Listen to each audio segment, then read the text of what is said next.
দড়িকান্দি কেন্দ্রীয় ঈদগাহ মাঠের পবিত্রতা রক্ষণাতে মানববন্ধন।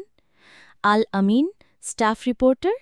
নারায়ণগঞ্জের রূপগঞ্জ এলাকায় অবস্থিত দড়িকান্দি কেন্দ্রীয় ঈদগাহ মাঠের পবিত্রতা রক্ষণাতে স্থানীয় মুসল্লি ও বিশিষ্ট ব্যক্তিদের উদ্যোগে এক শান্তিপূর্ণ মানববন্ধন অনুষ্ঠিত হয়েছে। আমাদেরকে পবিত্র জায়গার পবিত্রতা রক্ষা করার তৌফিক দান করুন। আলহামদুলিল্লাহি রাব্বিল আলামিন। যে জায়গার মধ্যে নারী পুরুষের অবাধ মেলামেশা সব সময় চলে, কথা বলেন, নারী পুরুষ এই জায়গায় আসবে এবং হারাম সম্পর্কওয়ালা আসবে, এটা থেকে বাধা দেওয়ার ক্ষমতা কারো নাই। এবং যারা হারাম সম্পর্কের মধ্যে লিপ্ত থাকে তারা সব সময় এই চিন্তা ফিকিরে থাকে আশেপাশে কোথায় মেলা হয়, কোথায় পার্ক হয়, কোথায় কি হয়, এগুলা তারা তালাশ করে।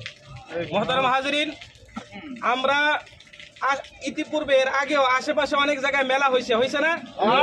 আমরা কি বাধা দিছি? কেউ কোনো কিছু বলছি? কলেজের মাঠে ইয়া রাসূলুল্লাহ, যে নির্যাতিত মাজলুম তাকে সাহায্য করব সেটা আমরা বুঝি। করিম সাল্লাল্লাহু আলাইহি ওয়াসাল্লাম বলেন, জালেমের হাত চেপে ধরো, জালেমকে তার জুলুম থেকে বাধা দাও, এটাই জালেমকে সাহায্য করা। তো মোহতারাম হাজিরিন, এখানে যে আমরা দাঁড়িয়েছি একটি অন্যায় কাজ, যে অন্যায় কাজের প্রতিবাদ আমরা ইতিপূর্বেই মুখ দিয়ে করেছি। মসজিদে মসজিদে তৌহিদি জনতাকে দল মত নির্বিশেষে সকল মুসলমানদেরকে, দড়িকান্দিবাসীর সর্বস্তরের জনগণকে আমরা এই ব্যাপারে সতর্ক করেছি।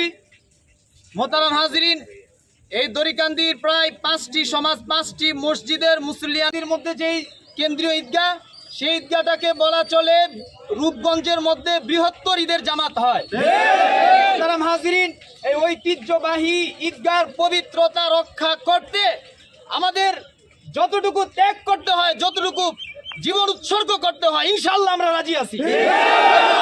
এই দড়িকান্দির কেন্দ্রীয় ঈদগাহর মর্যাদা পবিত্রতা অক্ষুণ্ণ হতে দিব না।